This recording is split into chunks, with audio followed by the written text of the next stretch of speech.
हमारी सरकार ने हर गरीब को पक्का घर देने का संकल्प लिया है। बीते 11 साल में 4 करोड़ गरीबों को पक्के घर दिए गए हैं। अब हम 3 करोड़ और नए घर बनाने का संकल्प लेकर चल रहे हैं। आज के दिन भी एक साथ छत्तीसगढ़ में 3.5 लाख से अधिक 3.5 लाख से अधिक परिवार अपने नए घर में गृह प्रवेश कर रहे हैं। करीब 3 लाख परिवारों को 1200 करोड़ रुपए की किस्त भी जारी की गई है। साथियों, ये दिखाता है कि छत्तीसगढ़ की भाजपा सरकार गरीबों को घर देने के लिए कितनी गंभीरता से काम कर रही है। पिछले 1 साल में ही ये भारत देश के पीएम का ऑफिशियल यूट्यूब चैनल है। इसको तुरंत सब्सक्राइब कर लो। किसानों और लाडली बहनों, ताकि सभी योजना से जुड़ी जानकारी आपके मोबाइल में डायरेक्ट आ सके। आप सभी लाडली बहनों और किसानों की जय हो। सपना है एक परिवार की अपार खुशी है। तो किसान भाइयों, देश के करीबन 9.5 करोड़ किसान भाइयों को 21वीं किस्त के समय लग गई है और जिनको नहीं मिली है 1-2 दिन इंतजार करें, सभी के बैंक अकाउंट में मिल जाएगी। अब बात करते हैं कि आपको 22वीं किस्त में कितनी राशि मिलेगी। आया है जिसमें राशि बढ़ाने को लेकर केंद्र सरकार और राज्य सरकार की कैबिनेट बैठक चल रही है। मन में सवाल बना हुआ है। इसी बीच लगातार कमेंट के जरिए पूछ रहे हैं प्रधानमंत्री, किसान सम्मान निधि की अगली किस्त कब उनके बैंक अकाउंट में आने वाला है। तो किसान भाइयों, देश के करीबन 9.5 करोड़ किसान भाइयों को 21वीं किस्त के समय लग गई है और जिनको नहीं मिली है 1-2 दिन इंतजार करें, सभी के बैंक अकाउंट में मिल जाएगी। अब बात करते हैं कि आपको 22वीं किस्त में कितनी राशि मिलेगी।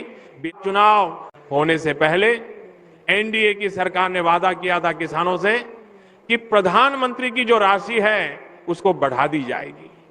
सरकार बनने के बाद तो सरकार बन गई है और अब किसानों के मन में सवाल है, क्या उनको इस बार की राशि में बढ़ोतरी देखने को मिलेगी। साथ ही साथ प्रधानमंत्री पीएम किसान सम्मान निधि योजना के अंतर्गत 2000 की राशि किसानों को अब तक दी जा रही थी, लेकिन अब किसान भाइयों को 22वीं किस्त में 3000 की राशि मिल सकती है। सोशल मीडिया और सूत्रों के अनुसार बताया जा रहा है कि ये राशि किसान भाइयों को फरवरी में देखने को मिल जाएगी, क्योंकि हर 3 महीने के गैप में दी जाती है। 22वीं किस्त को लेकर क्या खबर सामने आई है, चेहरे आप सभी के खिल जाएंगे, क्योंकि हमने देखा है कि हमारे वीडियोस के नीचे बहुत सारे जो हमारे किसान भाई हैं, 21वीं किस्त जो है वो जैसे ही प्रधानमंत्री की तरफ से डाली गई और उसके बाद से पीएम किसान सम्मान निधि योजना की अगली किस्त जो है 22वीं किस्त को लेकर हमारे सोचने लगे कि बताइए कि अगली किस्त को लेकर यानी 22वीं किस्त को लेकर क्या खबर है। 22वीं किस्त कब तक आ सकती है। हमने ये भी भाई बोला कि भाई पहले 21वीं किस्त तो ढंग से सबके पास आ जानी चाहिए, लेकिन बहुत सारे किसान भाई जो हैं वो उत्सुक हैं और वो 22वीं किस्त को लेकर जानना चाहते हैं। तो आपको हम बताएंगे वो महीना जिस महीने आज आपके सामने यहीं से हमने 875 करोड़ रुपया डाले हैं। एक क्लिक करके 875 करोड़ रुपया आपके खाते में पहुंचा है और ये पैसा पहुंचाए मकान बनाने के लिए। कोई बिना छत के नहीं रहेगा। गरीबों के कल्याण का आज बेला लगाए।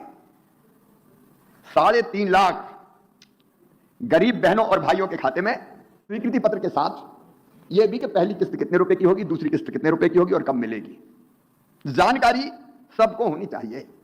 अब मेरी अपील है विभाग के मंत्री जी के नेतृत्व में सभी विभागीय अधिकारियों से और नीचे पंचायत और स्तर तक जो हमारे सरपंच और सचिव रोजगार सहायक उनसे कि निश्चित समय सीमा में यह मकान बन जाए, देर नहीं होनी चाहिए। और आज आपके सामने यहीं से हमने 875 करोड़ रुपया डाले हैं। एक क्लिक करके 875 करोड़ रुपया आपके खाते में पहुंचा है। और यह पैसा पहुंचा है मकान बनाने के लिए। मेरी पहली अपील है सभी उन भाई बहनों से जिनका मकान बन रहा है, बधाई भी मैंने दी है, पैसा उनके खाते में पहली किस्त का पहुंच गया है, स्वीकृति पत्र उनके हाथ में मिल गया है। मैंने सबसे कहा था हर पंचायत में, हमारे वो प्रिंसिपल सेक्रेटरी उमाकांत उमराव भी बैठे हैं, तन्वी भी यहां पे बैठी हैं, मैंने निर्देशित किया था कि हर एक को स्वीकृति पत्र हाथ में मिलना चाहिए। स्वीकृति पत्र के साथ यह भी कि पहली किस्त कितने रुपए की होगी, दूसरी किस्त कितने रुपए की होगी और कब मिलेगी, जानकारी सबको होनी चाहिए। अब मेरी अपील है विभाग के मंत्री जी के नेतृत्व में सभी विभागीय अधिकारियों से और नीचे पंचायत और स्तर तक जो हमारे सरपंच और सचिव, रोजगार सहायक, उनसे कि निश्चित समय सीमा में यह मकान बन जाए, देर नहीं होनी चाहिए। और चर्चा के दौरान मैंने यह बताया कि अगर यह सामग्री हम कलेक्टर श्री मुझे सुन रहे, आप प्रधानमंत्री आवास योजना के लाभार्थियों को सुविधा से रेत मिल जाए, उनको कोई दिक्कत ना हो, उनको ईंटें, सीमेंट, सरिया मिल जाए, उसमें कोई परेशानी ना हो। यह हमारे भाई और बहन है। देखो भाई, वैसे सरकार सबकी है, लेकिन सबसे पहले उनकी है जो सबसे गरीब है, जो सबसे नीचे है, जो सबसे पीछे है। उनके लिए यह सरकार सबसे पहले है। और इसलिए केवल पैसा देके हम छुट्टी नहीं पा सकते। मकान बन जाने तक हर कदम पे अपने भाई और बहनों के लिए हमको खड़ा रहना है, ताकि निश्चित समय में मकान बन जाए। मकान का सपना हर एक इंसान का होता है, हर एक इच्छा होती है कि अपनी जिंदगी में एक अच्छा मकान बना दे। आज पेड़